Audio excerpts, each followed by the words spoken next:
My name is Lydia Caldwell. I'm 62 years old, and for most of my life, I taught literature at a small community college outside Savannah. Words were my world. I believed they could build bridges. I never imagined one day a single sentence would break everything I knew. Before I tell you what happened inside that courtroom, I want you to take a moment with me. If you've ever worked your whole life for your family, if you've ever loved someone enough to forgive them before they even asked, then this story is for you. Stay with me. And if you want to hear stories that remind you how quiet strength still matters, make sure to follow this channel, because sometimes justice speaks in whispers. That morning, the courthouse smelled like old paper and rain. The clock above the bench ticked louder than it should have, like time itself wanted to witness what was about to happen. I remember my hands trembling against the smooth wood of the seat. I had pressed my palms there so hard that when I lifted them, they left small shapes of warmth behind. The judge called for silence. My son stood up. Aaron, the boy whose first word had been "Mama," the man who now refused to look me in the eyes. He adjusted his tie and pointed at me across the room. His voice was steady, practiced, almost rehearsed. "She doesn't deserve a dime." There was a gasp somewhere behind me, a ripple through the benches. I didn't turn around. The sound that followed was his lawyer's soft chuckle, Victor Hale's silver pen tapping the table as if marking a victory. The judge called for order, her gavel striking wood like a heartbeat. I didn't move. I couldn't. In that second, I wasn't 62. I was 27 again, holding Aaron's small hand while he pointed at butterflies in our garden. Back then, his finger trembled with wonder. Now it trembled with anger. I breathed in deeply, the scent of varnish and rain pulling me back to the present. The words still hung in the air. "She doesn't deserve a dime." They landed like dust, settling on everything that used to feel safe. The room went quiet. Even Victor stopped smiling for a moment, as if he'd realized something had shifted. I wasn't crying. I was remembering. Samuel used to tell me that dignity isn't a crown. It's the skin you wear when the world tries to strip you bare. My late husband had said that the night before his last surgery, holding my hand under the magnolia tree in our yard. I didn't know those words would return to me here, in this cold room where truth waited behind sealed envelopes and signatures. Judge Doyle's eyes were sharp but kind.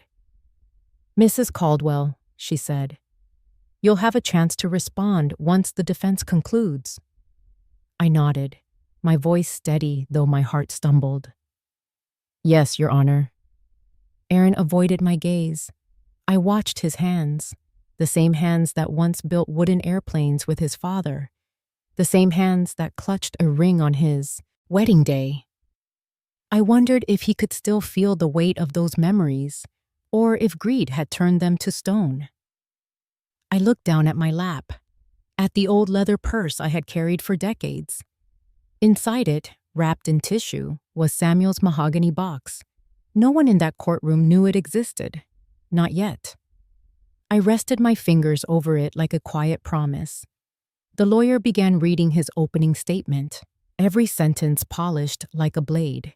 He painted me as reckless, wasteful, unfit to handle the estate Samuel had left. The words rolled on, cold and confident. I let them wash over me. I had learned long ago that storms pass faster when you don't fight the rain. Grace sat behind me, her notebook open, pen poised but not writing. She caught my eye for half a heartbeat. That look was enough. It said, "Hold steady, Lydia. The truth will find its way." I thought about the last time Samuel and I sat together at our kitchen table, his fingers tracing the wood grain like he was memorizing it. He had told me he was updating some papers, something about security and foresight. I hadn't paid much attention then. He smiled at my impatience and said, "One day, this will make sense." The judge's voice pulled me back again. Proceed. Aaron's laughter broke the silence, short and brittle. My father would be ashamed, he said loudly. His lawyer gave him a warning glance, but he continued. She wasted his money on strangers and stray causes. She's unfit. I didn't speak. I didn't have to. Every insult he threw sounded smaller than the echo of my husband's last heartbeat. The courtroom lights hummed faintly. I could hear rain tapping the tall windows. It sounded like applause from a ghost audience. My thoughts drifted for just a second to the magnolia tree outside our old house. Its roots ran deep. Its petals always returned, no matter how harsh the winter. Samuel had planted it the day Aaron was born. Maybe that was why the image stayed with me, a reminder that even trees remember. Judge Doyle's gavel struck again. That will be enough, Mr. Caldwell. Aaron sat down, his jaw tight. Victor whispered something in his ear, and he nodded without looking up.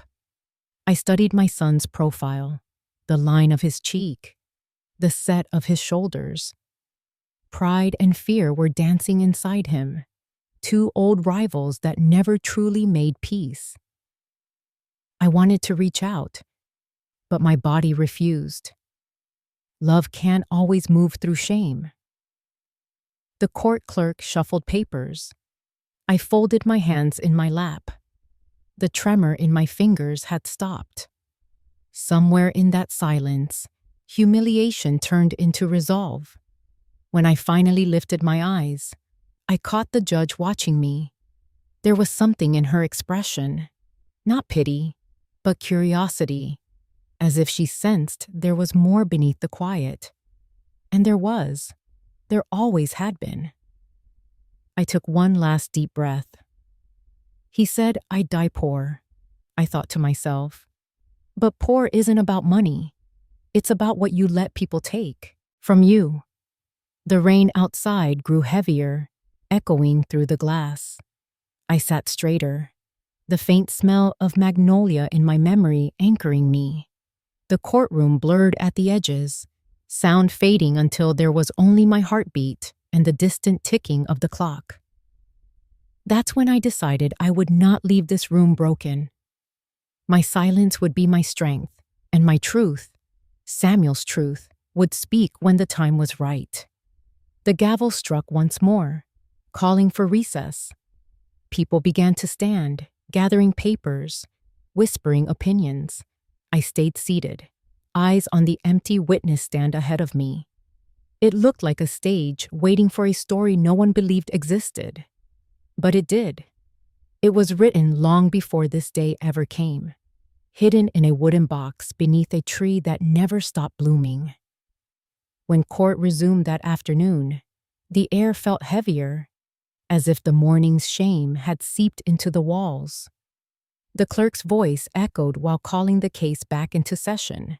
I kept my eyes on my hands. They were still, calm, folded over each other like prayer. Across the aisle, Aaron leaned toward his lawyer, whispering something with a smirk that didn't reach his eyes. Victor Hale's silver pen tapped the table again, that same rhythm he always used when he believed he was winning. He stood and straightened his jacket. Ladies and gentlemen, he began smoothly. This is a story about responsibility, about a woman who could not handle it. His words spread through the room like a slow poison. For years, Mrs. Caldwell lived beyond her means, ignoring her late husband's careful financial planning. Our evidence will show that she made reckless decisions, costly mistakes that threatened what Mr. Caldwell built. The word reckless hung in the air. It twisted the truth until it no longer looked like me. I wanted to speak, to tell them that I clipped coupons, that I repaired curtains instead of buying new ones, that I made soup from leftovers when bills piled high. But I said nothing. Dignity has its own language, and it isn't spoken over shouting men. Grace sat quietly behind me, her reading glasses sliding down her nose. She was writing something in her small leather notebook, pausing between lines, frowning slightly. She had always been precise, the kind of woman who noticed when decimals didn't add up. Victor presented a list of expenses, repairs, small donations, an old tuition payment I had made for one of my former students who'd lost her mother. "Look here," he said, pointing at the ledger projected on the screen. A pattern of poor judgment, sentimental spending, mismanagement. He looked pleased with himself, like a magician convinced of his own trick. I looked down, remembering each of those moments. The day I paid that student's tuition, her eyes filled with tears as she promised to finish college. The check for the animal shelter that Samuel and I used to visit on weekends. Reckless, they called it. I called it living with kindness. Judge Doyle listened without expression, her pen moving slowly across her notes. She had the face of a woman who'd heard too many lies to be impressed by new ones. When Victor paused for effect, I could feel every heartbeat echo against the bench. My son watched, his jaw tight, pretending confidence. Naomi sat behind him, her hair perfectly set, her eyes elsewhere. For a moment, I wondered if she felt proud or afraid. She caught me looking, then turned away. The lawyer continued, weaving numbers into accusations. Mrs. Caldwell depleted trust funds and withdrew amounts that were inconsistent with her legal rights. There are even claims she attempted to transfer property before the probate was complete. My chest tightened. Samuel's estate, the house we built together. He'd once said it was our sanctuary, not an asset. I had signed every paper with care, always after reading every line twice. So where did these figures come from? Grace raised her hand slightly, signaling for my attention. She mouthed a word I couldn't fully catch, then tapped her pen twice against the notebook. It was her quiet way of saying, "Something's off." Victor handed over a stack of documents for the record. The clerk took them, and the rustle of paper filled the room. "This," he said, "is what happens when sentimentality replaces responsibility." His tone was smooth, but his eyes betrayed eagerness, a man enjoying his own performance. I breathed in slowly, counting to 4, the way Samuel used to when I felt overwhelmed. His voice echoed in memory, calm and steady. "Lydia, let them speak. The truth is patient." The lawyer called his first witness, a young financial clerk who barely looked 20. She stumbled through a list of transactions, clearly coached. Grace's pen froze midair. I saw it immediately. The second page number she had written earlier, the one that didn't match the document on the screen. Her brows furrowed. She looked from the papers to me, her eyes sharp with quiet realization. Something about those numbers didn't fit.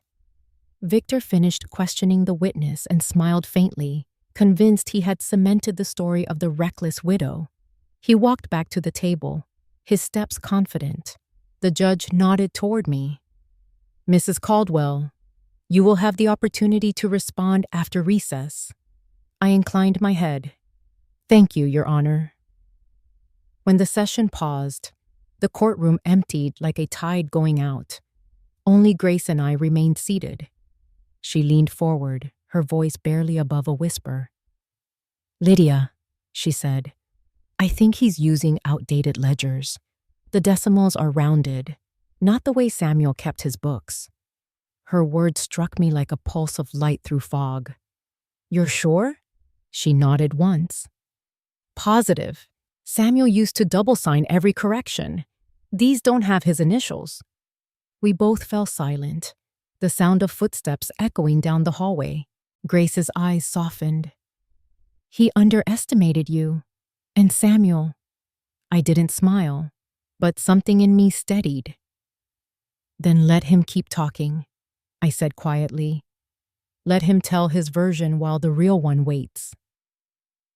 Outside, the afternoon sun filtered through the courthouse glass, casting long stripes of gold across the wooden floor. The light fell over my shoes, warm and soft. I took it as a sign, not of victory, not yet, but of direction. When we stepped outside for air, the rain had stopped.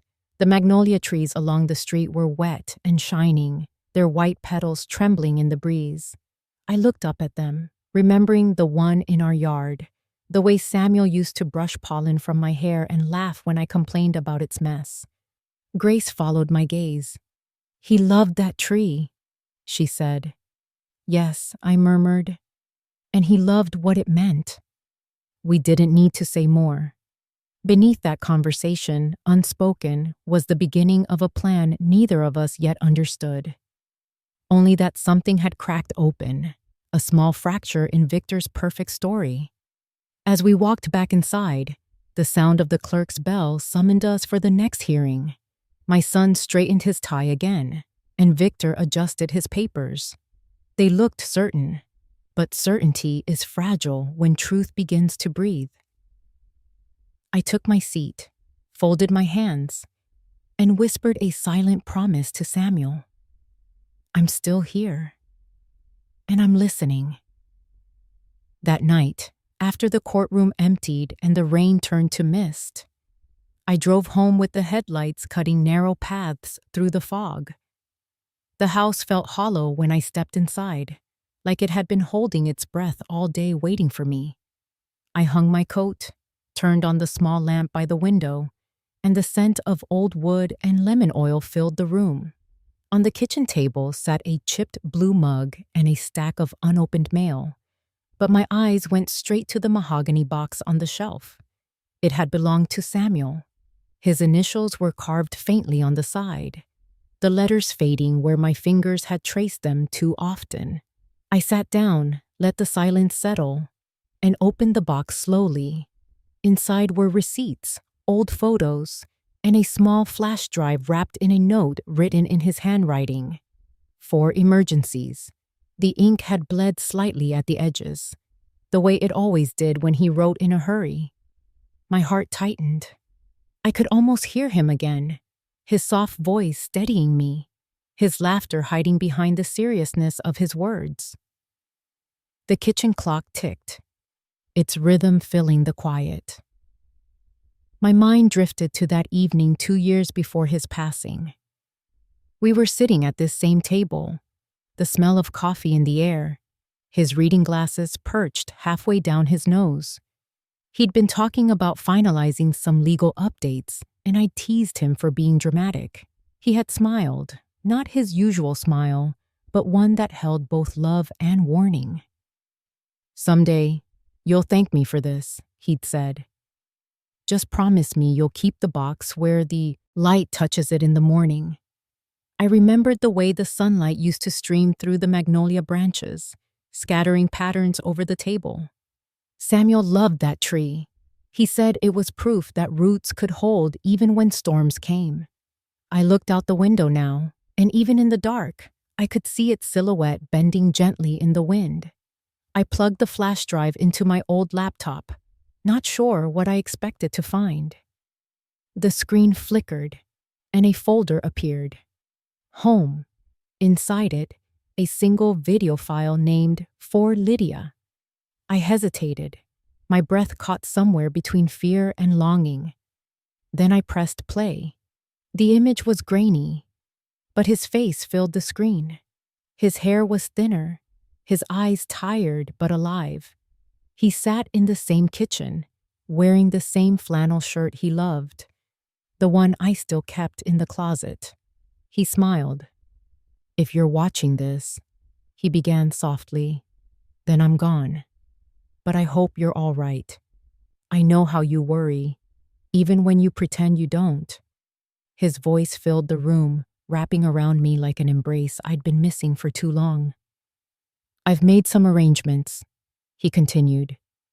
"Grace knows where the original documents are stored. Janet will have the notarized copies, and Lydia, under the magnolia, you'll find something I buried.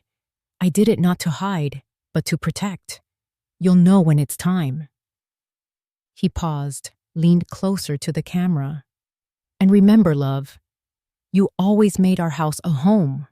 Whatever happens, don't let them take that from you. The screen faded to black.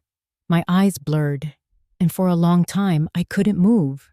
The only sound was the wind brushing the window pane.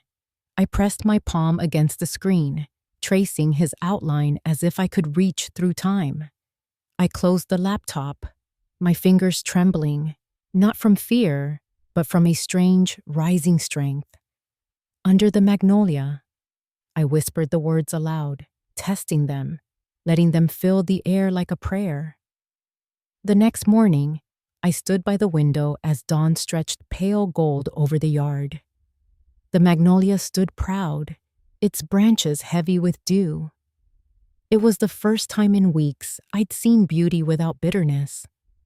I poured myself a cup of coffee, the steam curling upward, carrying a warmth I hadn't felt since he was alive. Grace called, her voice brisk but gentle. "I couldn't sleep," she said. "I kept thinking about those ledgers." "I found something," I told her. "Something Samuel left for me." She was quiet for a moment. "Do you want me to come over?" "Not yet," I said softly. "I think I need to listen to what he's saying." After we hung up, I walked outside. The grass was damp beneath my slippers, the morning air cool and sharp. I reached the tree, placed my hand on its trunk, and whispered, "I'm ready." Birdsong drifted through the branches. Somewhere above, sunlight caught on the edges of the leaves, scattering tiny pieces of gold onto the ground. I knelt, brushing aside a thin layer of fallen petals. My fingers found something hard beneath the soil. The corner of another box, smaller, sealed tight. My breath caught. I didn't open it yet. Not there, not with the morning still so fragile. I held it close to my chest and whispered, "Thank you, Samuel." When I walked back inside, I placed the box beside the mahogany one. Two echoes of him, side by side, waiting. The kettle whistled, the sound soft and familiar. I poured the water, watched the tea swirl into color, and thought of his face on the screen, his calm voice reminding me that foresight was another form of love. For the first time since the trial began, I felt something settle inside me. Not peace yet, but direction. I wasn't lost anymore. I knew where to go next, and I knew who to trust. Samuel had left me not just memories, but a map. As I sat back down, the magnolia's reflection shimmered on the window pane, branches swaying like they were waving him home. I smiled faintly and whispered, "I'll finish what you started." Outside, the first petals of spring began to fall, each one landing gently on the ground like a promise being kept. It was 3 weeks after Samuel's funeral when Aaron came to see me. I still remember the sound of his car tires crunching against the gravel, the same driveway he used to race his bike on when he was 10. The morning light slanted through the magnolia branches, brushing over the porch steps where I used to wait for him to come home from school. I stood at the door, smoothing the front of my cardigan, bracing myself for what I hoped would be a quiet conversation. He arrived with Naomi. She carried a casserole dish and a smile that didn't reach her eyes. Aaron wore a gray suit even though it was Saturday. He had that same scent of cologne Samuel used to wear, except on him, it felt too heavy, too practiced. "Mom," he said, stepping inside before I could invite them. "You look well." I smiled politely. "You both must be tired. Would you like some tea?" Naomi nodded quickly. "That would be lovely." Her voice was soft, but her fingers were tight around the dish. She placed it on the counter, glancing around as though cataloging every item in the kitchen. While I boiled the water, Aaron talked about his company. Words like expansion, investors, and debt restructuring rolled off his tongue. each one sounding more desperate than the last. He smiled through it all, but his eyes darted nervously toward the floor whenever he mentioned money. "I've been thinking," he began, "about simplifying things for you. Dad's accounts, the estate, the maintenance on this place. It's a lot for one person." I stirred sugar into my tea, pretending to listen, while my mind replayed Samuel's words from the video. "You'll know when it's time." Aaron leaned forward, clasping his hands. "If we move the assets into my name, temporarily, I can take care of the taxes and investments. You'll have less stress. I'll make sure you're comfortable." I met his eyes. "Comfortable?" He smiled that same strained smile I'd seen too many times when he was hiding something. "Of course. You'll still have the house. I'm just talking about the formalities." Naomi cleared her throat. "It's what most families do, Lydia, to keep things simple." She looked at me gently, but there was something rehearsed in her tone, as if she'd practiced the sentence in front of a mirror. The kettle began to whistle. I turned off the stove, poured the water, and watched the steam curl upward like smoke from a quiet fire. "You're thoughtful," I said. "But your father already made arrangements before he passed." Aaron's smile faltered. "What arrangements?" "Oh, just his usual attention to detail." I handed him a cup of tea, the porcelain clinking softly against the saucer. "You know how careful he was." He hesitated before taking it. "Mom, this isn't about control. It's about protection. The economy's changing, and these things can get messy. You wouldn't want to make a mistake." Naomi placed her cup down and spoke softly. "Aaron just wants to help." I looked at her hand resting near his. Her wedding ring caught the light. Samuel had chosen it himself for her. A pang of memory struck me. He had said that ring should symbolize grace. I wondered what he would think now. "I appreciate your concern," I said calmly.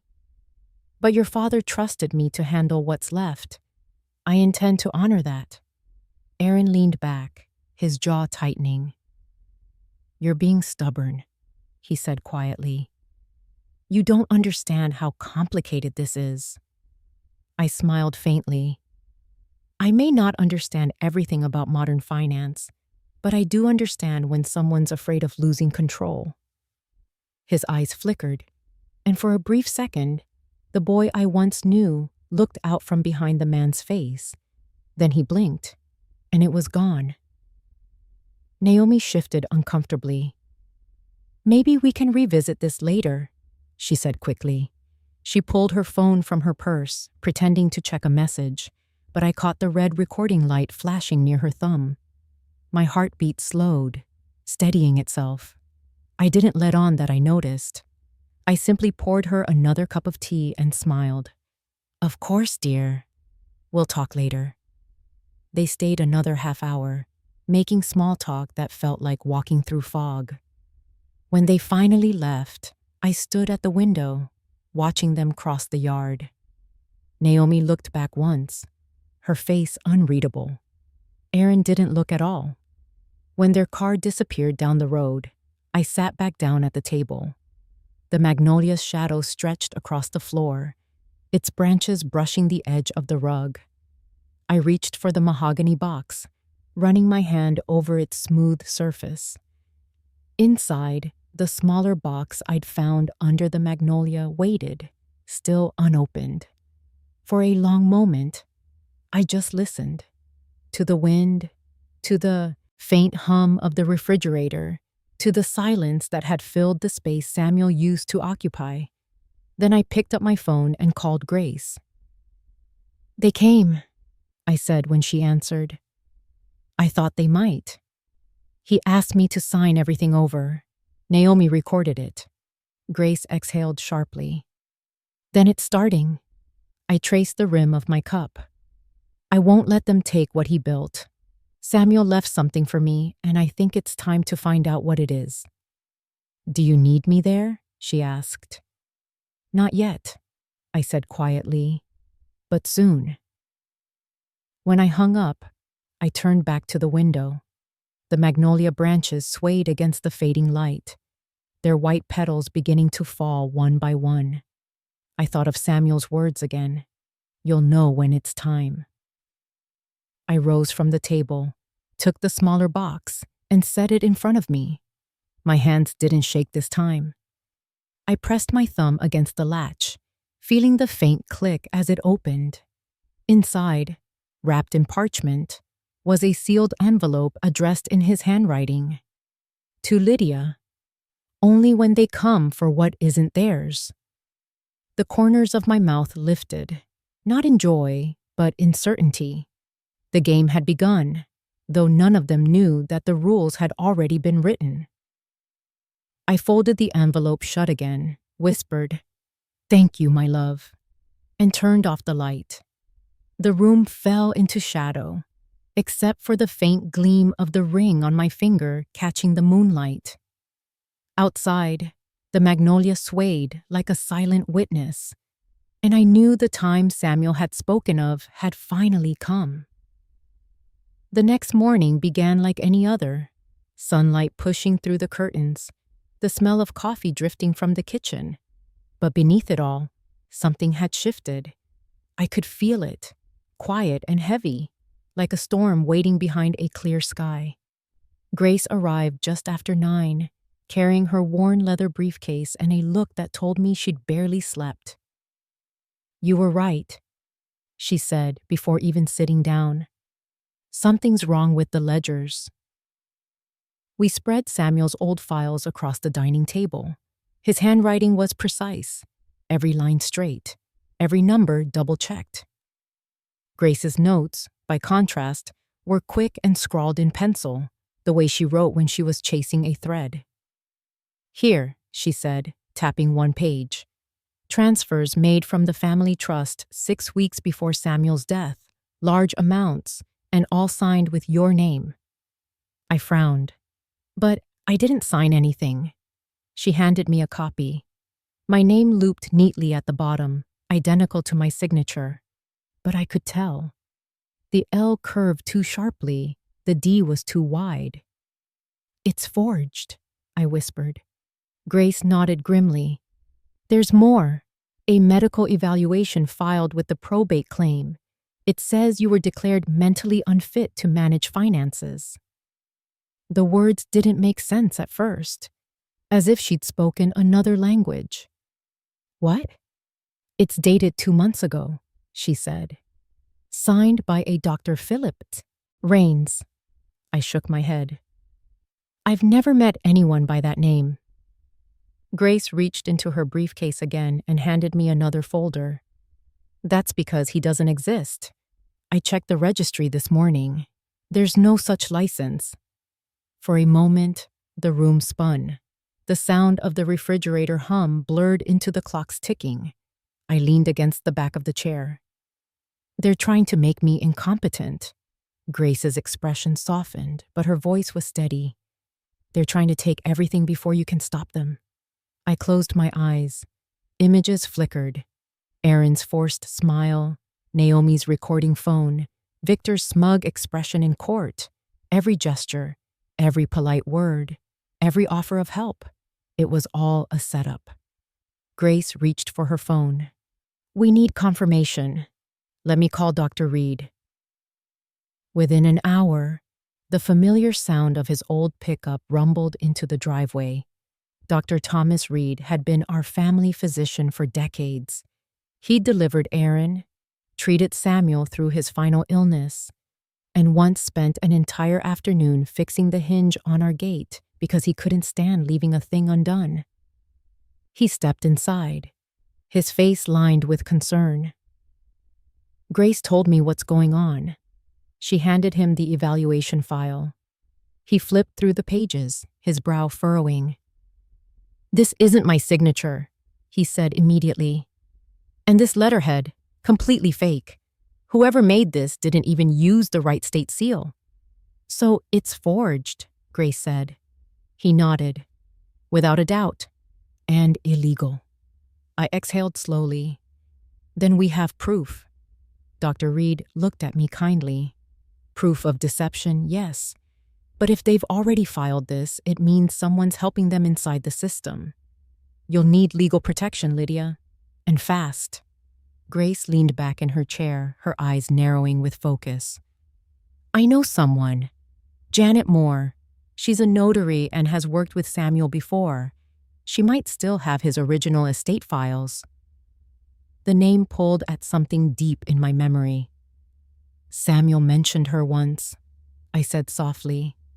He trusted her. Then she's who we start with, Grace replied. For the rest of the afternoon, we sorted through papers, cataloging every discrepancy, every forged document, every strange date that didn't align. I kept my hands busy, but my mind wandered to Aaron, my son, the same boy who once built forts in the backyard and asked me to read him bedtime stories about honor and kindness. How had we gotten here? At sunset, the phone rang.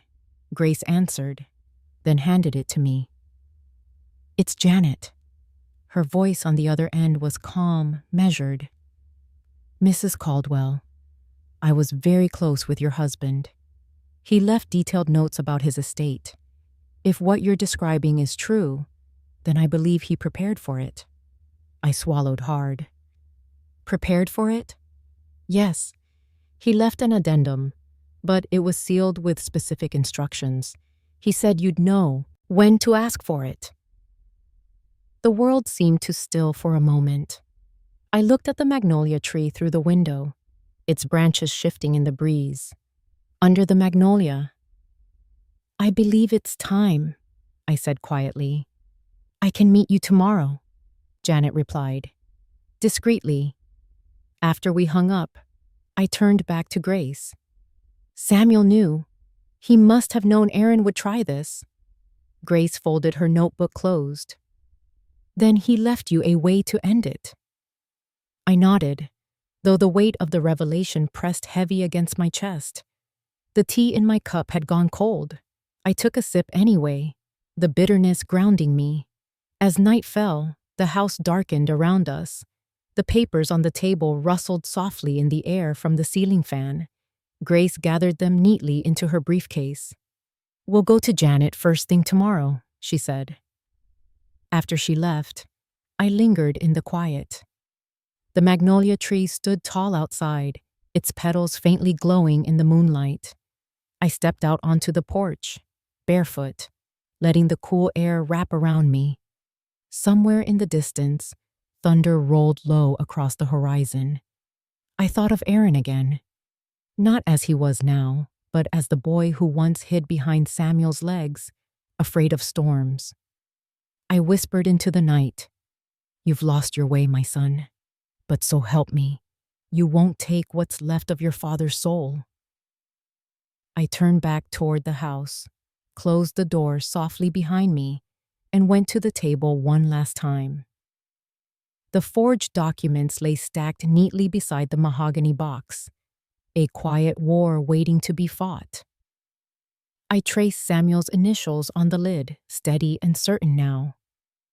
You were right, I murmured. I know when it's time. Outside, lightning flashed silently through the clouds, illuminating the magnolia for just a second. Its branches swayed, strong and unbroken. I took it as a sign. Tomorrow, I would dig beneath it. Tomorrow, I would begin. Dawn came quietly, soft and gray, the kind of morning that carries both calm and purpose. I put on Samuel's old flannel shirt, the one that still smelled faintly of cedar, and stepped outside with a small shovel in hand.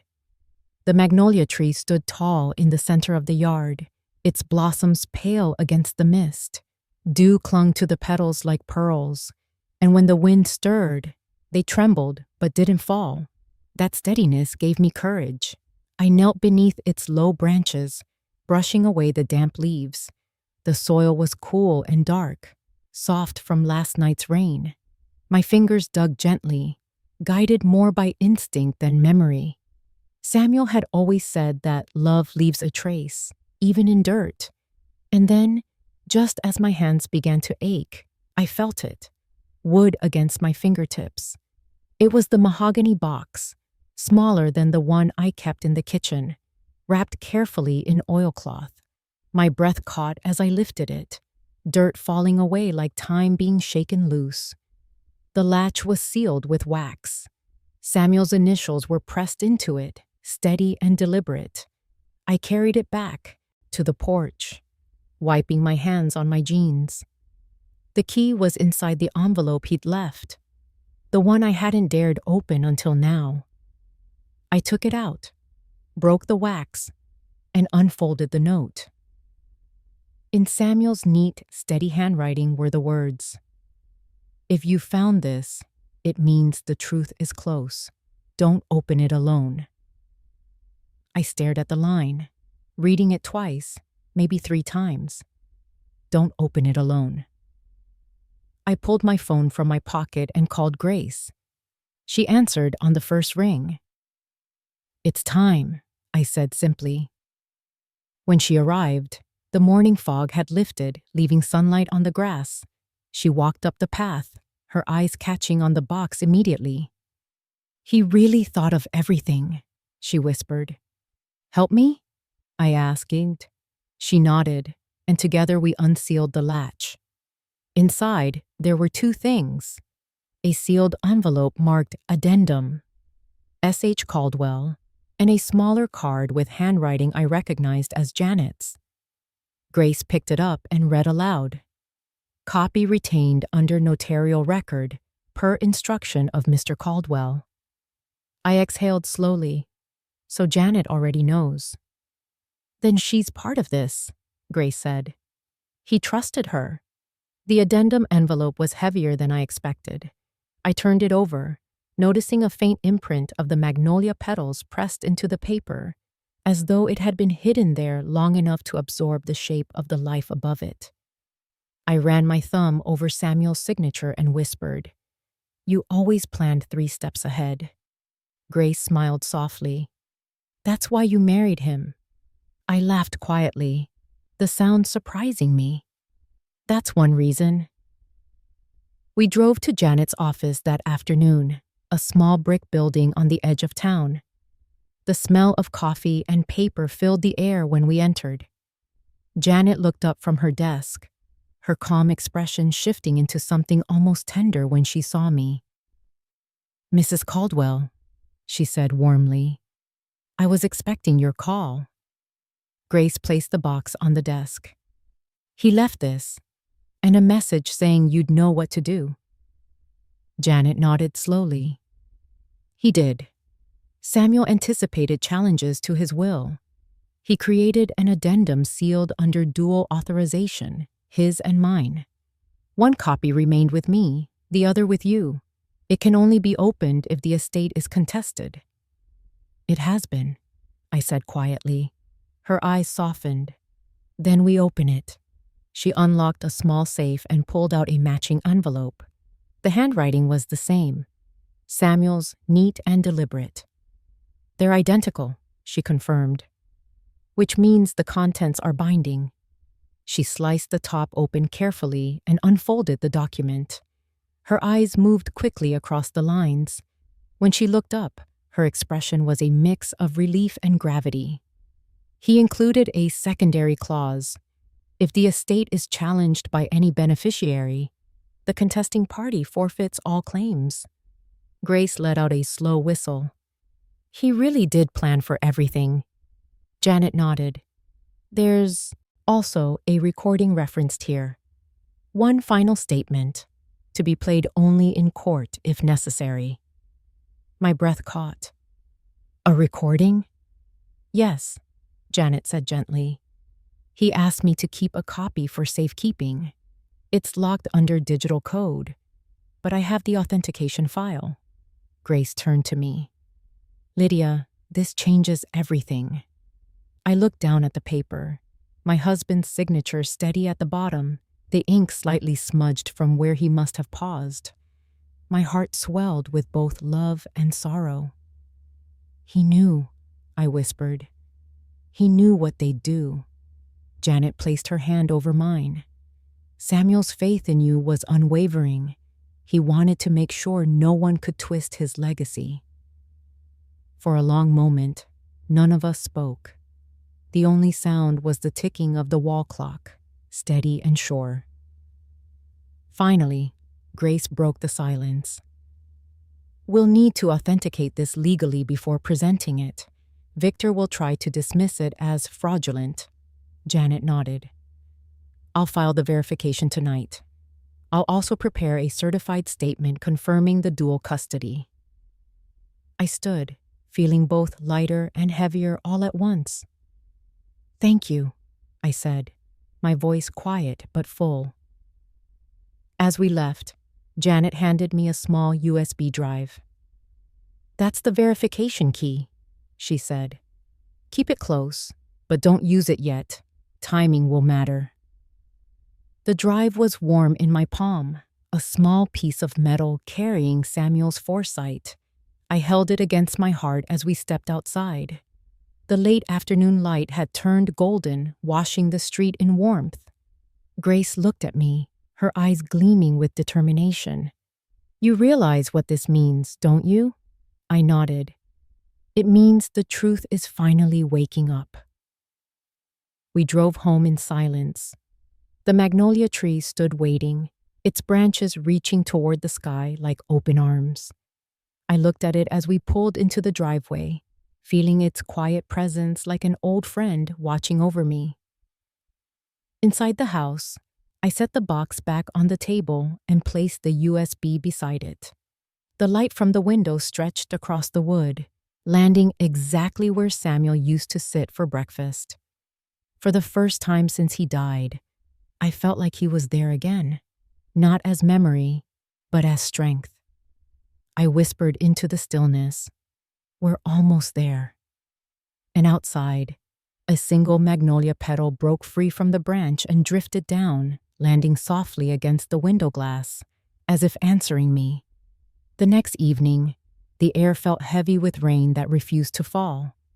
I met Grace at a small diner on the edge of town, neutral ground, quiet enough that no one would listen. She sat in the back booth, stirring her coffee though it had long gone cold. Between us sat the mahogany box, the sealed addendum, and the USB drive that now felt like it weighed more than the house itself. Janet arrived 10 minutes later, her notary badge clipped neatly to her blazer. She glanced around before sliding into the seat beside Grace. "I filed the authentication this morning," she said in a low voice. "The copy and verification codes are in the state record now. That means if the will is questioned, the judge can summon the official backup." I nodded, my fingers tracing the edge of my teacup. "And the recording?" Janet hesitated. "It exists. I confirmed it through the metadata. The timestamp is from 6 weeks before Samuel's passing. He mentioned you by name." Grace exhaled slowly. "So it's real?" "Yes," Janet said. "But be careful. If they find out you have this, they'll try to discredit it before court, especially Victor." The name lingered in the air like a bitter taste. I looked out the window, where the sky hung low and gray, the magnolia trees along the street trembling in the wind. "Then we move quietly," I said. Janet nodded. "Quietly, but deliberately. Every step has to follow procedure. Samuel wanted this done by the book." Grace smiled faintly. "He married the right woman for that." I tried to smile back, but a strange unease crept into my chest. There was something about the stillness outside, the way the world seemed to be holding its breath. I glanced toward the counter, where a young woman in a beige coat had just walked in, ordering coffee to go. Her face looked familiar, though I couldn't place it. She took her cup, turned slightly, and for a brief second, our eyes met. Naomi. She didn't acknowledge me, just a slight glance, almost accidental, before she turned away and pretended to check her phone. But I saw the flicker of guilt in her expression, that split-second tremor she couldn't hide. I leaned closer to Grace. "Naomi's here." Grace stiffened. Janet's pen froze over her notes. "Are you sure?" "She just walked out," I whispered. Through the fog window, we watched her cross the parking lot and get into Aaron's car. The headlights flicked on, and the vehicle disappeared down the road. The silence between us deepened. Janet spoke first, her voice firm. "Then they know you met me," Grace muttered. "Or at least suspect it." I sat back, my heartbeat slowing into something steady and certain. "Let them suspect," I said softly. "Suspicion isn't proof." We decided to move our next meeting to Janet's office for safety. She gathered her papers, slid the box back toward me, and said, "Keep this hidden, somewhere only you would look." When we stepped outside, the rain finally began to fall. Slow, deliberate drops that hit the pavement with a sound like distant applause. Grace pulled her coat tighter. "She followed you, Lydia? You think she'll tell Aaron?" "I think she already has," I said quietly. That night, the phone rang. I didn't answer at first, but when the voicemail pinged, curiosity won. It was Aaron's voice, tight and clipped. "Mom, we need to talk. I know what you're doing. This isn't right." Then silence. No apology, no explanation. I listened twice, each time feeling less like a mother and more like someone standing at the edge of a chessboard, waiting for the next move. The following morning, I found muddy footprints near the porch steps. 2 sets, faint but fresh. I didn't need to guess who they belonged to. Naomi had been here. When I stepped outside, the magnolia leaves glistened with dew. Something about their shine calmed me, as though the tree itself was whispering, reminding me of Samuel's voice. I walked around to the back garden, my slippers damp from the grass, and noticed the faint scrape near the basement window where the lock had been tampered with. Grace came by soon after, her face pale. "I just got a call from Janet. Someone tried to access her notary records online last night using a false ID. The system flagged it." "They're getting desperate," I said. Grace sat down, rubbing her temples. "This is bigger than greed now. They're cornered." I poured her tea, setting the cup gently in front of her. "Then we let them feel the corner closing in." She looked up at me, studying my calmness. "You sound almost peaceful." "I learned something from Samuel," I said quietly. "When a storm comes, you don't run from it. You plant your roots deeper." We spent the rest of the morning reviewing the timeline. Every transfer, every forgery, every false report. Grace was meticulous. I saw how her mind worked, turning chaos into order. "They left digital fingerprints," she said at last. "If Victor was behind the false filing, it'll trace back to his firm's alt server." "And Naomi?" Grace's lips pressed together. "She's the weak link. Guilt will eat at her before fear does."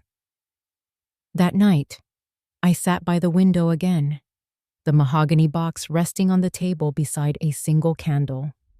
Outside, the rain had stopped and the magnolia glistened under the streetlight.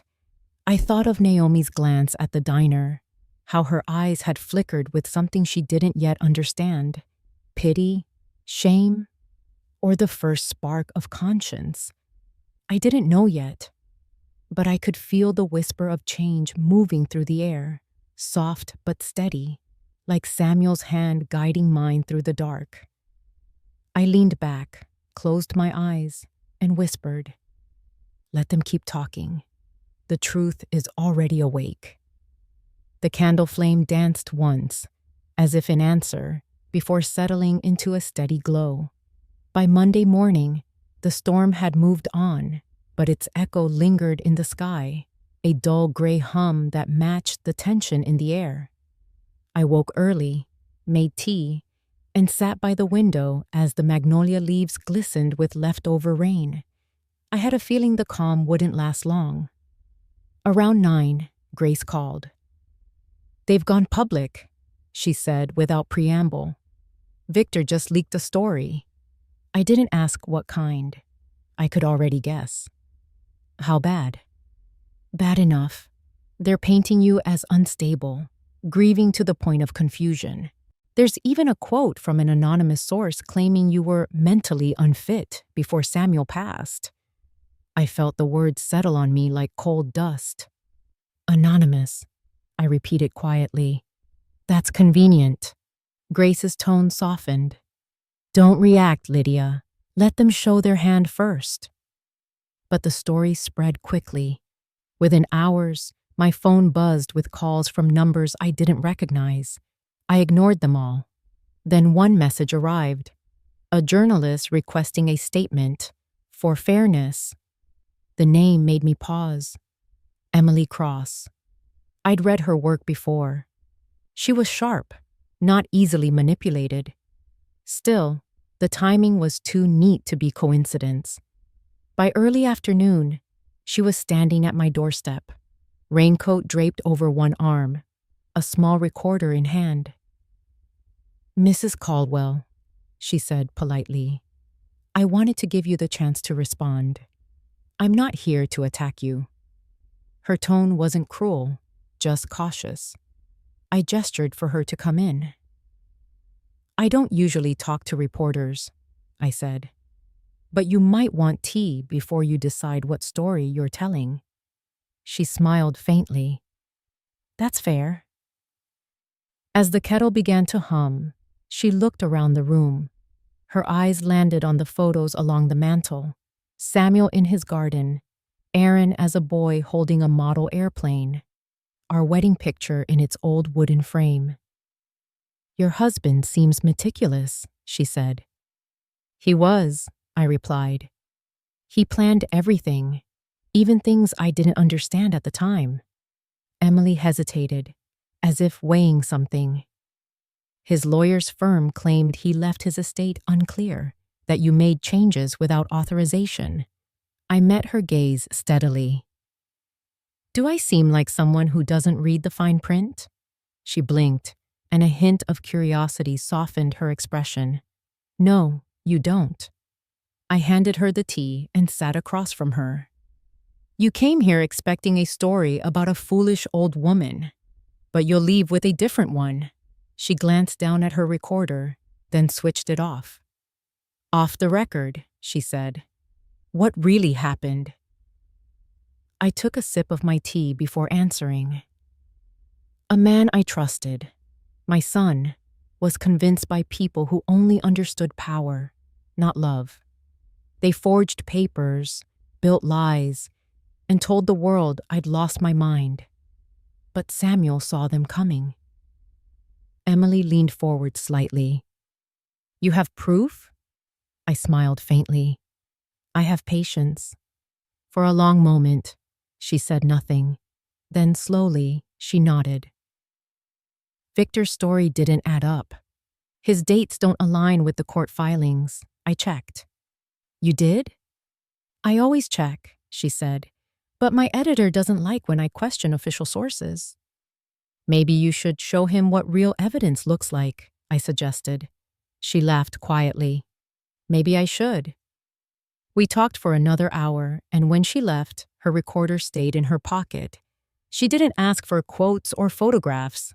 Before walking out, she said, "Mrs. Caldwell, if I find something that helps you, can I reach out?" "You won't have to find me," I said softly. "I'll already know." After she left, I called Grace to tell her what had happened. She listened, then chuckled. "You just recruited the press without even trying." "I didn't recruit anyone," I said. "I just told the truth." But by that evening, another story appeared online. This one shorter, quieter, buried under Victor's headline. Sources close to the Caldwell case indicate discrepancies in financial filings. It didn't name names, but it was enough. The comments began to shift. People were asking questions now. Grace called again, her voice lighter. He's losing control of the narrative. I told you the truth always breathes, Lydia. Let it breathe, I said. The more he talks, the more air he gives it. That night, my phone rang once more. This time it was Naomi. Her voice was small, trembling. Lydia, I'm sorry. I didn't mean for it to go this far. You knew what they were doing, I said quietly. I thought it was just business, she whispered. Victor said it was temporary. He promised Aaron would fix everything. And now? She hesitated. Now I'm scared of what he'll do when he realizes I talked to you. I let the silence stretch between us until she began to cry softly on the other end. Naomi, I said gently, fear only grows in darkness. Tell the truth, and you'll stop feeding it. I don't know if I can. Yes, you do, I said. You've always known. When she hung up, I felt something shift in the air, fragile but real, the smallest crack in the armor of deceit. Later that night, Grace sent a message. We planted a small seed. Let's see what grows. I set my phone down, looked toward the magnolia outside, and whispered, seeds only grow in honest soil. The tree didn't move, but somehow I felt it listening. The lies had finally started to turn on themselves, and somewhere out there, I knew Victor was watching his perfect story begin to unravel. The night before the hearing, the world seemed to hold its breath. The courthouse was closed, the papers were filed, and all that remained was waiting. I couldn't sleep. Every sound in the house carried weight. The soft hum of the refrigerator, the whisper of branches brushing the window, the faint creak of Samuel's old rocking chair in the next room. I walked barefoot through the hallway, the wooden floor cool under my feet. The air smelled faintly of rain and magnolia. Outside, clouds covered the moon, and the yard was dark except for the faint glow from the porch light. I carried Samuel's mahogany box to the kitchen table, sat down, and took a deep breath. The flash drive lay beside it, its small silver body reflecting the lamplight. For days, I had resisted playing the second recording, the one Janet had confirmed existed, but tonight felt different.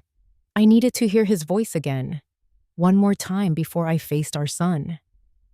I plugged the drive into the laptop and pressed play. The screen flickered, and there he was, Samuel sitting at the same table, wearing that old gray sweater I never threw away. His hair looked thinner, but his eyes were steady, kind, knowing. He smiled faintly. If you're watching this, Lydia, he said, then it means they did exactly what I feared. He paused, exhaling softly. Don't be angry at Aaron. He's lost, not evil. I saw it coming. The people around him, the pressure, the fear of failure. I tried to guide him, but pride builds walls where love can't enter. You'll have to do what I couldn't. Stand your ground, but don't harden your heart. His eyes softened even more. You always had strength quieter than mine. That's why I left the truth in your hands. And under the magnolia, where we planted our beginnings, I left the rest. When the time comes, you'll know how to use it. Remember, love doesn't mean letting them win. It means refusing to become like them. The screen dimmed slightly, and then he whispered something so softly I almost missed it. You know when to stay quiet. The image froze there, his half smile, his calm eyes, before the video ended. I stared at the dark screen for a long time, listening to the rain start again. tapping softly against the windows. Outside, the magnolia swayed in the wind, petals falling like slow snow. I closed the laptop, my hands still trembling. I whispered to the empty kitchen. You always did know what I needed to hear. I turned off the lamp and walked to the back porch, letting the rain soak the hem of my nightgown. The air smelled like wet earth and memory. Somewhere near the fence, I saw movement, a figure standing beneath the magnolia, half hidden by the dark. Naomi, I called quietly. She stepped forward, her face pale in the dim light, eyes glistening with something between fear and sorrow. She held her arms close to her chest. I couldn't sleep, she said. Aaron's been drinking. He's angry. He knows the addendum exists. Victor told him you're going to play something in court. I stayed where I was, the rain cold on my skin. So that's why you're here? Her lip trembled. I wanted to warn you. He might try to stop it. He said he'd find a way to handle it before morning. I took a step closer, studying her. Why tell me now? She looked down, voice breaking. Because I saw the file he forged, the doctor's note. I knew it wasn't real, but I said nothing. I thought it would just make things easier for him, for us. But it wasn't easier. It's been eating at me every day since. Rain streaked down her face, but she didn't wipe it away. She looked smaller somehow, as if guilt had taken something out of her. I heard you praying last week, she said suddenly, her voice barely audible above the rain. You were standing by the magnolia, talking to Samuel. I heard you ask for strength to forgive, and I realized I didn't even know what forgiveness felt like anymore. Her confession hung between us, raw and trembling. I walked to her slowly, my feet sinking into the wet grass. Naomi, I said softly, you're not beyond forgiveness. But you can't stand in both truths. You have to choose. She nodded, her shoulders shaking. I know. I'll tell the truth tomorrow. I don't care what Aaron says. Be careful, I said gently. Victor will turn on you the moment you speak. I'm ready for that, she whispered. We stood there for a while, rain falling steady and cold. The magnolia branches rustled above us like a whispering witness. I wanted to be angry at her, to scream about betrayal and greed, but instead I felt something else. Sadness, deep and quiet, for the way love can twist into fear. Before leaving, Naomi pressed something into my hand. I found this in Aaron's desk, she said. It's the copy of your signature he used for the transfers. I thought you'd need it. The paper was damp and creased, but I recognized it immediately. Proof of the forgery, proof of everything. When she walked away, I stood under the magnolia alone, clutching the paper to my chest. The rain slowed, turning to mist. The petals above me gleamed faintly under the porch light, pale as ghosts. I looked up at them and whispered, You were right, Samuel. The truth doesn't shout. It waits. When I went back inside, I placed the forged document beside the mahogany box, the two sitting side by side like old enemies about to meet their end. I sat at the table until dawn, the house wrapped in silence, the air filled with the faint smell of magnolia and rain.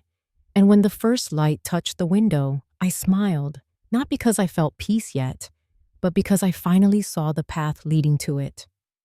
Tomorrow, everything would unfold.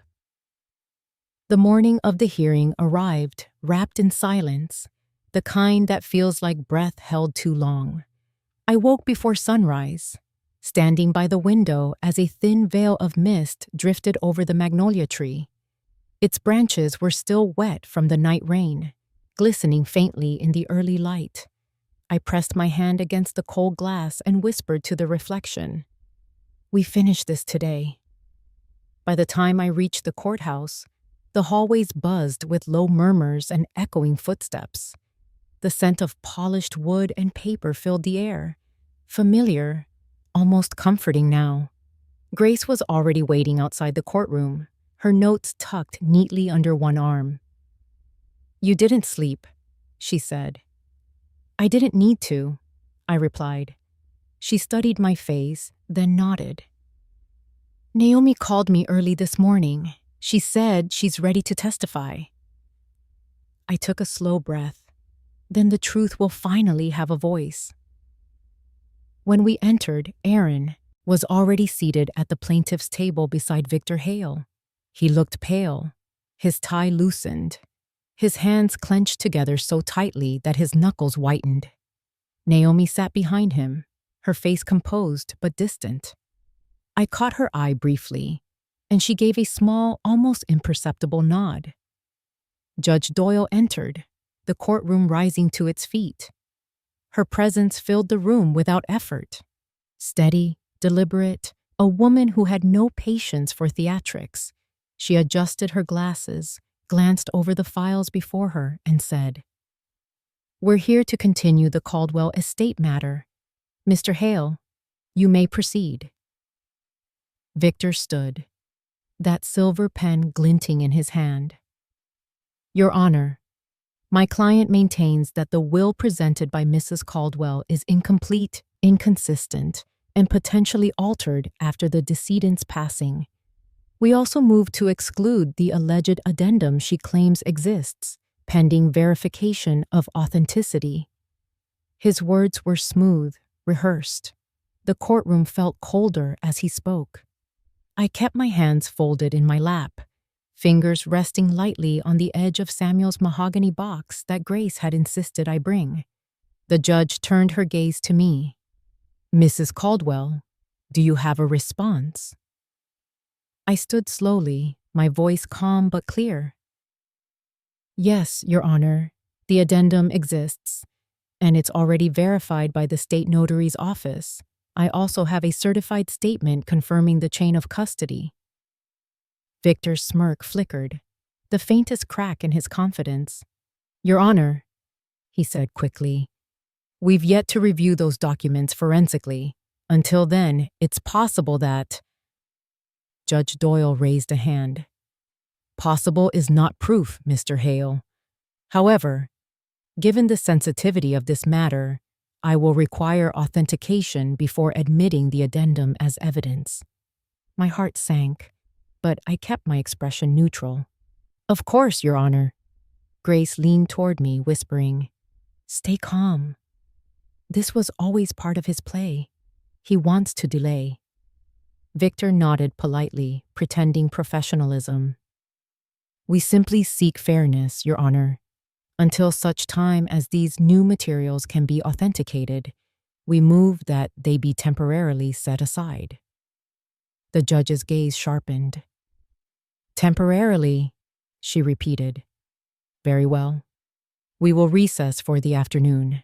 Mrs. Caldwell, please be prepared to provide verification by tomorrow morning." The gavel struck once, echoing like thunder in my chest. The courtroom dissolved into murmurs again. Victor turned toward Aaron, whispering something in his ear that made him nod mechanically. Naomi, behind them, looked stricken, her eyes glancing at me and then away as if holding a secret too heavy to bear. As people began to file out, Grace touched my arm. "We can still present the notary statement tonight," she said. "Janet already submitted her affidavit. The judge just hasn't seen it yet." "Then tomorrow will be different," I said quietly. Victor approached as we gathered all our things, his smile thin and sharp. "Mrs. Caldwell," he said in that falsely polite tone he used like perfume, "I do hope you understand this isn't personal." I looked at him steadily. "You're right. Nothing about justice is personal, but lies often are." For the first time, his expression faltered, just slightly. Then he turned and walked away. Grace exhaled. "You just rattled him." "I didn't mean to," I said softly. "I just told the truth." Outside, the air was thick with humidity, and thunderclouds were building again over the horizon. The courthouse steps gleamed slick underfoot. Naomi caught up to us as we reached the parking lot. "Lydia," she said quietly, glancing around as though afraid someone might see her. Grace stepped aside, pretending to check her phone. I turned to Naomi, waiting. "I have the proof you need," she whispered. "Aaron's safe. The flash drive. It's the same one Victor gave him, with the edited files." I froze. "You still have it?" She nodded, her voice trembling. "I took it last night. I didn't tell him. He doesn't know it's gone yet." I reached out, touching her arm gently. "That's dangerous, Naomi." "I know," she said, eyes glistening. "But it's right." She slipped a small object into my hand, a plain silver drive, nearly identical to the one Samuel had left. "I couldn't let them destroy what he built. I'll testify tomorrow if you call me." I closed my hand around it, feeling its weight. "You've already done enough." "No," she whispered. "Not yet. I need to make it right." She turned before I could say more, walking quickly toward her car. I watched her drive away, taillights disappearing into the deepening clouds. Grace came to stand beside me. "Was that—" "Yes," I said. "And this time, she's on our side." We stood there a long while as thunder rolled across the distance. The courthouse loomed behind us, its windows reflecting the storm. Grace looked at me, her voice steady. "Tomorrow, the recording plays." I nodded. "And when it does, everything changes." The wind picked up, tossing petals from the magnolia trees lining the street. They swirled through the air like white snowflakes, landing softly on the wet pavement. I bent to pick one up, held it between my fingers, and whispered, "Tomorrow, Samuel. I promise." We left the courthouse just as the first drops of rain began to fall again. The sky darkened, but I felt no fear. The truth was already in motion. All I had to do was let it unfold. That night, the wind rose like a warning, carrying the scent of rain and something electric, something that felt like change. Grace and I sat at my kitchen table, surrounded by papers and half-empty cups of coffee. The clock on the wall ticked toward midnight. We'd been cross-checking every file, every signature, every scrap of evidence we had left to submit by morning. Grace rubbed her eyes and sighed. "I just want to be sure the notary statement aligns with Janet's affidavit. If Victor tries to claim mishandling, the chain of custody will hold him." I nodded, scanning the last folder. Samuel's foresight saved us more than once. I just need to keep his work intact for one more day. Grace reached for her briefcase, pulled out the file labeled verification copy, notary recording, and froze, her brow furrowed. "That's strange," she murmured. "The authentication folder. It's missing." "What do you mean missing?" She opened the case wider, flipping through each section. "I had it here. Janet gave it to me herself. Stamped, sealed, and numbered." The room felt suddenly smaller. The ticking clock grew louder, every second pressing on my chest. "Could you have left it at her office?" "No," she said. "I checked before leaving. I locked everything." She looked up, realization dawning. "Lydia, someone knew where I'd be tonight." Before she could say more, the phone rang. I answered. Janet's voice came through, calm but tight. "Mrs. Caldwell, there's been a break-in at my office. Nothing major damaged, but the notary safe was tampered with.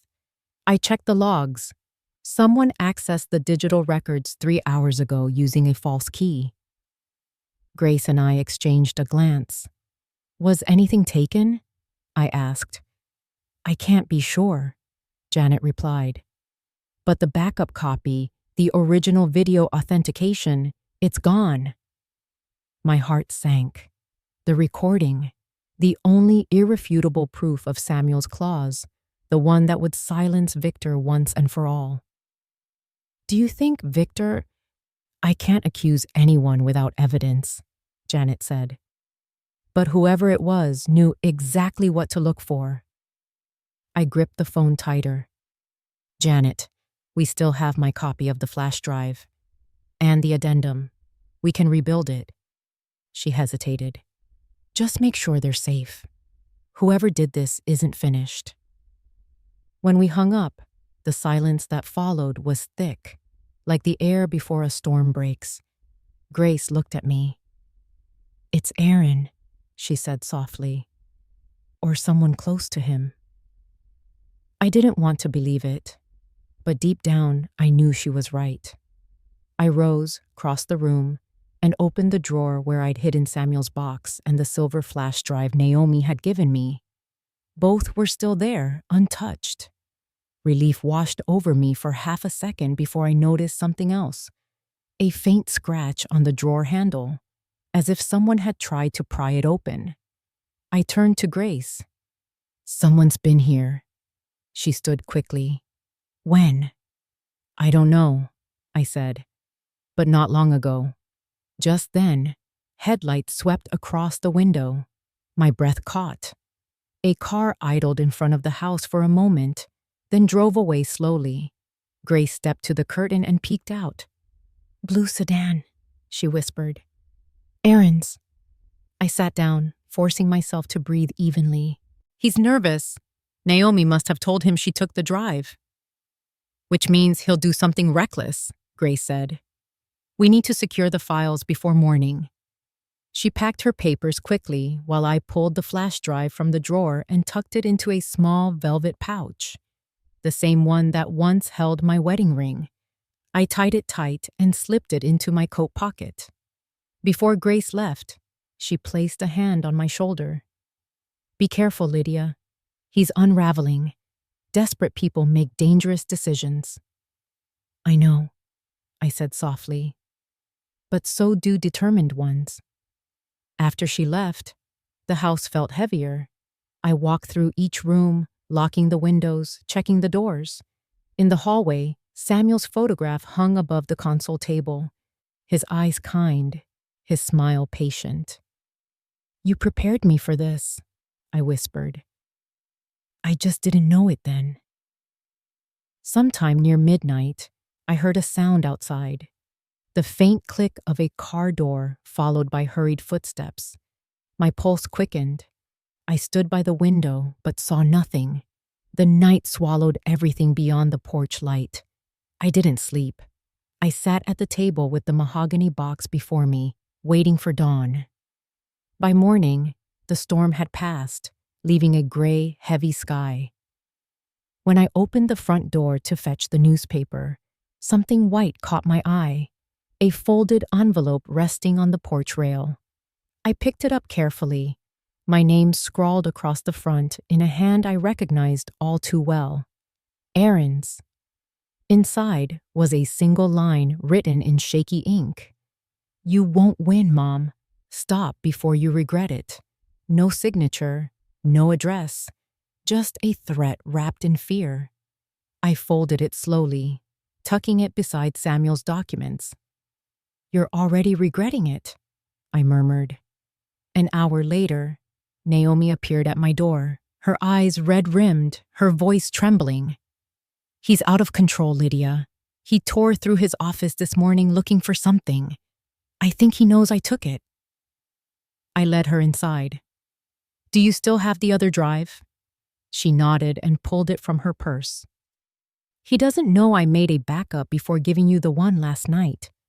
I looked at her, the first flicker of genuine hope returning. Then Samuel's voice isn't gone after all. Naomi's lip quivered. I just want this to end. I can't watch him destroy himself anymore. It will end, I promised softly. Tomorrow, it ends. As she left, I looked once more toward the magnolia outside.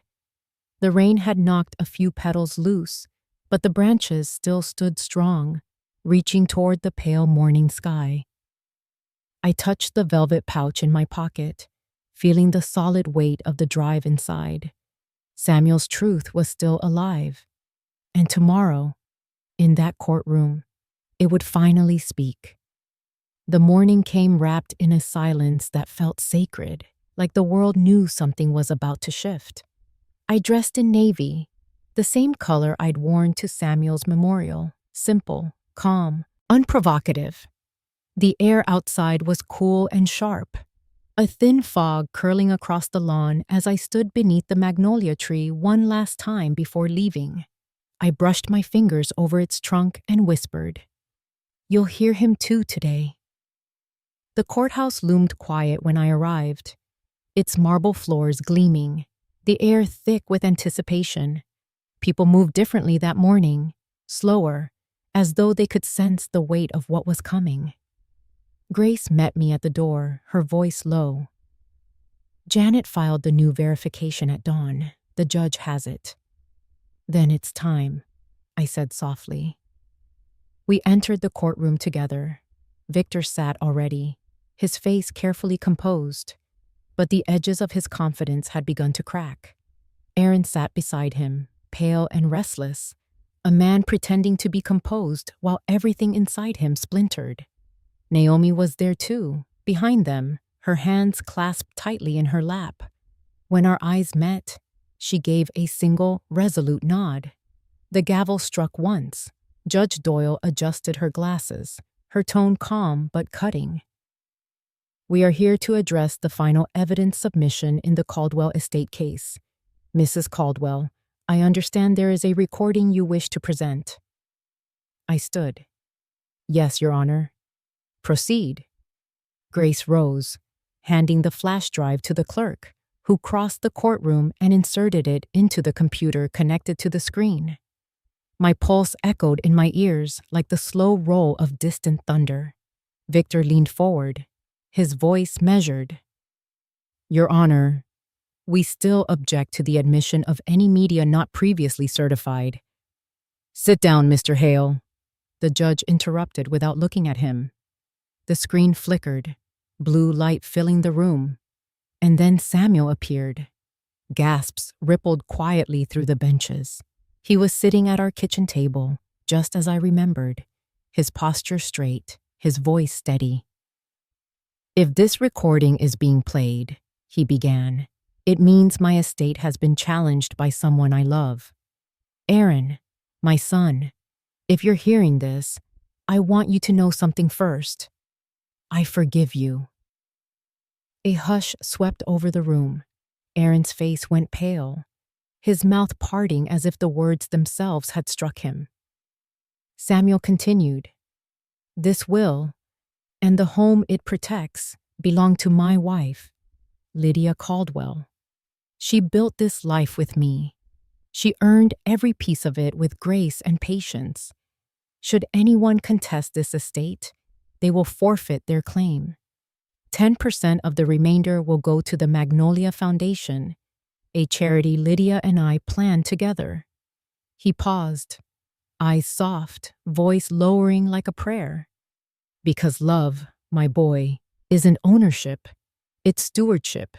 You don't inherit love by taking, it's given or it's lost." The courtroom was silent except for the soft hum of the recording. My throat tightened, but I held my ground. On the screen, Samuel leaned closer, smiling faintly. "Lydia, if you're watching this, you did exactly what I knew you would, quietly, bravely, without losing yourself. You've already won. Now rest." The image froze for a heartbeat, and then the video ended. The silence that followed was heavy and alive. No one moved. Even the judge's pen had stopped mid-note. And then, from across the room, the sound of a chair scraping broke the spell. Aaron stood abruptly, His face drained of color. His hand trembled as he pointed toward the screen, his voice cracking. That he didn't mean. But his words collapsed into air. His hand shook uncontrollably. He reached for the table to steady himself, but his knees buckled slightly. Naomi rose behind him instinctively, whispering, "Aaron, stop." He didn't. He looked at me, really looked, for the first time in years. "You planned this," he said, voice low and hoarse. "You and him." I met his eyes calmly. He planned the truth. Victor stood, flustered. "Your Honor, this is clearly emotional manipulation." The judge lifted her hand again. "Enough." The room fell silent once more. Judge Doyle leaned forward, her tone controlled but softer than before. "Mr. Hale, unless you intend to accuse the deceased of fraud, I suggest you sit down. The addendum and recording are consistent, verified, and admissible." Victor opened his mouth, but no sound came. Slowly, he sank back into his seat. Aaron lowered himself into his chair, breathing unevenly, eyes fixed on the table. He looked smaller somehow, like the boy I once tucked into bed after nightmares. Only now, the nightmare was his own making. For a moment, I wanted to reach out to him. But Samuel's words echoed in my mind. "You don't inherit love by taking." Grace leaned close and whispered, "It's over." But I shook my head slightly. "Not yet." Judge Doyle took off her glasses and set them down. "This court finds the will and its addendum valid. Contesting parties forfeit claim as per clause. The estate is hereby awarded to Mrs. Lydia Caldwell, with charitable disbursement to the Magnolia Foundation." The gavel struck once, a sound like thunder, but softer, final. For a heartbeat, no one moved. Then the murmur began, shocked whispers, the rustle of papers, the shifting of feet. I stayed still, eyes closed, letting the weight of Samuel's voice settle around me. When I opened them again, Aaron was still seated, head bowed, hands covering his face. Naomi touched his shoulder gently, but he didn't look up. Her own eyes glistened with tears. Victor gathered his papers in silence, his once slick composure gone. He glanced at me briefly as he passed, but I didn't return it. There was nothing left to say. The judge rose and left the bench. Grace squeezed my hand, whispering, "You did it, Lydia. You really did it." But all I could think about was the sound of Samuel's voice, the warmth, the calm, the forgiveness wrapped inside every word. I stood and looked toward my son. "Aaron," I said softly. He lifted his head, his eyes hollow but human again. I didn't speak further. Sometimes silence is the only mercy left. As I turned to leave, my wedding ring slipped slightly on my finger, catching the light. I tightened it instinctively, smiling faintly at the memory of Samuel's hand when he'd placed it there. Outside, the air smelled of rain and magnolia. I tilted my face to the sky and let the sunlight break through the clouds, the warmth touching my skin like a blessing. Samuel had spoken, and justice had listened. But more than that, love had outlasted greed. When the gavel struck, the sound lingered in my chest longer than I expected. I thought victory would feel loud, triumphant. But instead, it arrived in silence. A quiet so heavy, so complete, that even my heartbeat seemed afraid to disturb it. Aaron sat motionless beside Victor, his hands folded, eyes staring at nothing. The color had drained from his face, and for the first time since this began, I didn't see defiance in him. I saw disbelief, an emptiness so deep it frightened me. Naomi was the first to move. She rose from her seat, trembling slightly, and turned toward Judge Doyle. "Your Honor," she said softly, her voice almost breaking, "may I speak?" The judge studied her for a long moment, then nodded. "You may." Naomi stepped forward, her heels clicking softly against the marble floor. Every eye followed her, but she didn't falter. She stopped halfway between the plaintiff's table and the bench, took a breath, and said, "My husband and I submitted false documents to this court. We were guided by greed and fear, and by a man who promised to make it all legal." Her gaze shifted to Victor. His jaw tightened, but he said nothing. Naomi continued, tears now spilling freely. "I knew about the forged medical report.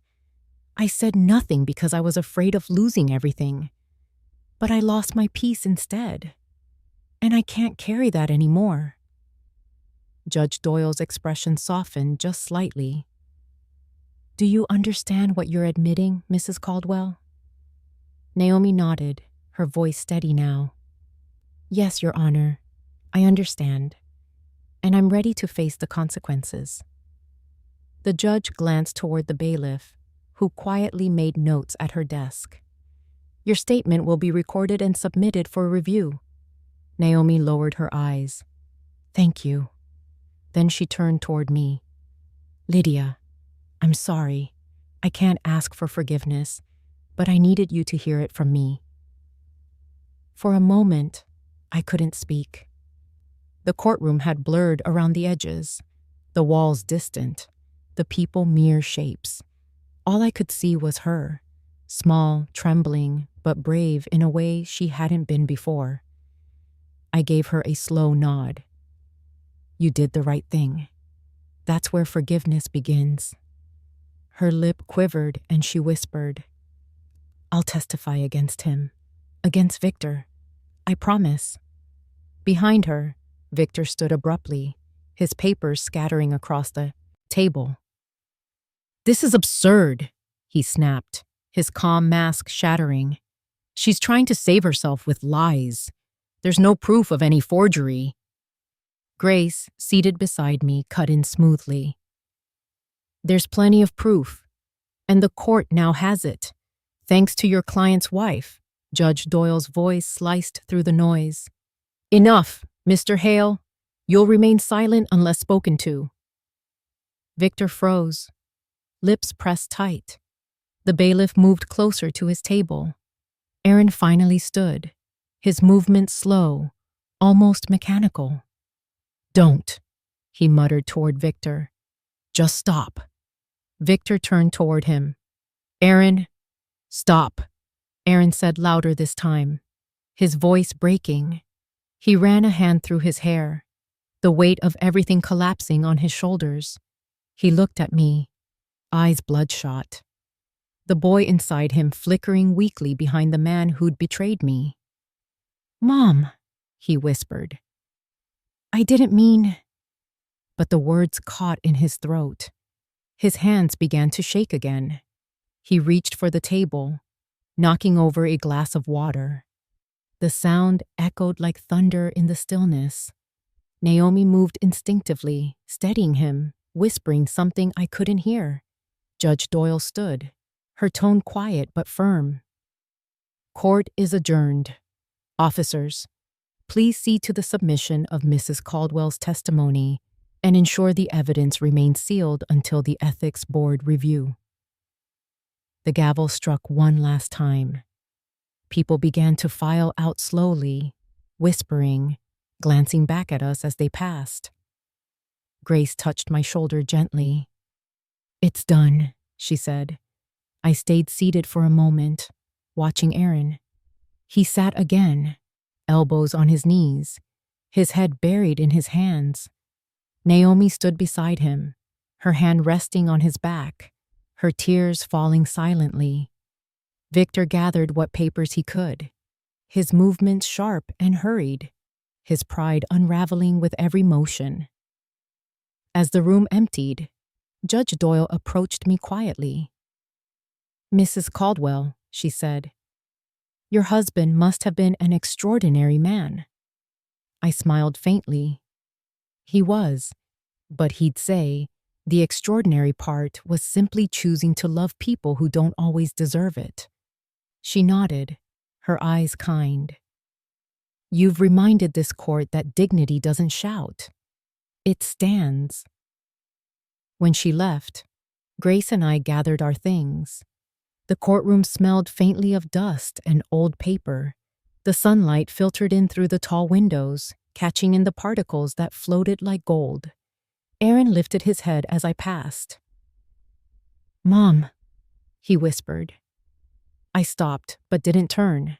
My voice came out calm, even. When you're ready to be my son again, you'll know where to find me. Behind me, I heard a soft sound, half sob, half exhale. Naomi's voice followed, low and broken. We're so sorry. I turned just enough to meet her eyes. Then start living like you are, I said gently. Outside, the sky had cleared completely, sunlight pouring over the courthouse steps. Reporters had gathered, their cameras flashing, questions flying. But I said nothing. Grace guided me through the crowd, her arm firm around mine. We walked in silence until we reached her car. She stopped, turned to me, and said, You didn't gloat. You didn't even look satisfied. I smiled softly. Justice doesn't need applause, Grace. It just needs to breathe. She studied me for a moment, then nodded. You've got that quiet strength your husband admired so much. As she drove me home, I looked out the window, watching the magnolia trees lining the streets sway in the afternoon light. For the first time in months, the world looked steady again. When we reached my house, I stepped out and paused by the gate. The magnolia in my yard shimmered in the breeze, its blossoms wide and white against the blue sky.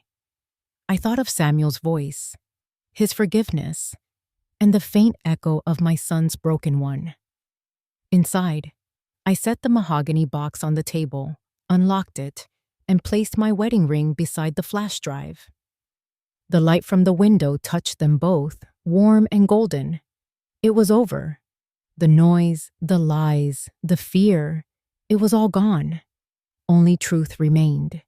And in that quiet, I finally exhaled. The morning after the hearing felt different, softer somehow. The kind of quiet that doesn't feel empty but earned. The sky outside was pale blue, washed clean by last night's rain. I woke before the alarm, walked to the window, and watched the light stretch across the yard where the magnolia tree stood, its branches heavy with blossoms that had survived the storm. For the first time in months, I made coffee without the weight of dread pressing behind my ribs.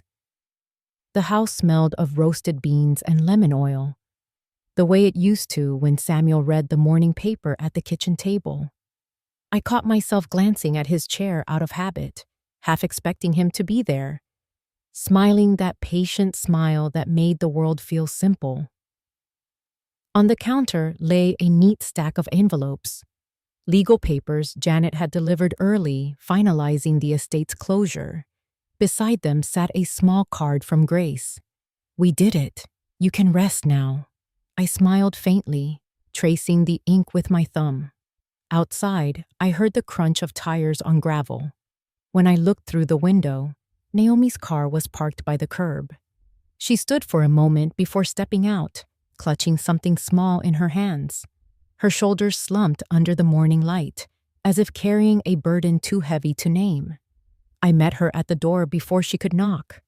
Her eyes were red, but there was a steadiness in them I hadn't seen before. I didn't think you'd want to see me, she said quietly. I wasn't sure I did, I replied, not unkindly. She gave a faint, rueful smile. That's fair. She reached into her pocket and pulled out a ring, Samuel's wedding band. Aaron wanted you to have this. He said it belonged with you. I stared at it for a long moment before taking it from her. The metal was warm from her touch. I turned it in my palm, watching how the morning light caught on the faint scratches from years of wear. "Thank you," I said softly. Naomi hesitated. He's in rehab now. Grace helped arrange it. He finally admitted he needs help." A silence stretched between us, not sharp this time, just heavy with things neither of us could change. "I don't expect forgiveness," she said, her voice trembling. "But I want to make things right. I want to help with the foundation you and Samuel started. I can handle the paperwork, the outreach, anything you'll let me do." I studied her face, the regret, the humility, the rawness of someone who'd finally stopped pretending. I thought of Samuel's words in that recording, how he'd spoken of stewardship, not ownership. Maybe this was what he meant. "Come by tomorrow," I said gently. "We'll start small." Tears welled in her eyes. "You'd really let me help?" "You're already helping," I said. "You're trying." She nodded, pressing her lips together to keep from crying. "I'll see you tomorrow then." When she turned to leave, I stopped her. "Naomi?" She turned back surprised. "Tell Aaron that his father never stopped believing in him. And neither did I. I just couldn't save him for him. He'll have to do that himself." She swallowed hard, then nodded. "I'll tell him." After she left, I closed the door softly and stood in the quiet. The house no longer felt haunted. It felt alive again, like a place that had survived something and could breathe now. I carried the ring to the table and placed it beside the mahogany box and the flash drive. The three symbols sat together, reflecting the soft light spilling through the curtains. For a moment, I imagined Samuel sitting across from me again, his hands folded, his voice calm. "You've done enough, Lydia. Let the rest go." Outside, a gentle knock at the window drew my attention. It was Clara, my neighbor, holding a small basket of flowers. "You did it," she said through the glass, smiling. "We're all so proud of you." I stepped out to meet her. The smell of fresh magnolia filled the air. "You've been watching over me," I said. "I just wanted you to know you weren't alone," she replied. "People notice kindness, Lydia. It lasts longer than anger ever could." Her words settled deep, warm, and true. That afternoon, I walked to the backyard and sat beneath the magnolia tree. The ground was soft, scattered with petals like confetti after a long, quiet celebration. The air hummed with bees and distant birds. I closed my eyes, letting the sunlight rest on my face, and for the first time since Samuel died, I felt peace that didn't scare me. The wind moved gently through the branches, a soft whisper above. I imagined his voice in it, steady, loving, unhurried. "You always made our house a home." A single petal landed on my knee. I smiled and whispered, "And now it's finally home again." When evening came, I lit a small candle by the window and brewed tea for one. The sound of the kettle, the scent of lemon and honey, it all felt like ritual now, a quiet honoring of what had been lost and what had been found again. As night settled, I placed the wedding ring in the mahogany box and closed the lid gently. The sound of it clicking shut felt final, not like an ending, but like a door closing softly after everyone's safe inside. Tomorrow would come, and with it, the work of rebuilding, the foundation, the garden, maybe even the bridges that hadn't burned completely. But tonight was for stillness. I sat by the window with my tea, watching the magnolia sway in the moonlight, and whispered into the quiet, "Peace isn't the absence of pain. It's learning to live without bitterness." And for the first time in a long, long while, I believed it. The letter arrived 3 weeks later, folded neatly inside a plain white envelope, no return address. But I knew the handwriting before I even opened it. Aaron's, uneven, slanted, the way it had always been since he was a boy learning to write at our kitchen table. I sat down before the window, the magnolia blooming wide and fragrant outside, and took a long breath before breaking the seal. The first line was simple. Mom, I don't deserve to be writing this. I kept reading, my hands trembling slightly as the afternoon light spilled across the paper. You were right. About everything. About what money does to people. About what pride does to me. I thought control was safety.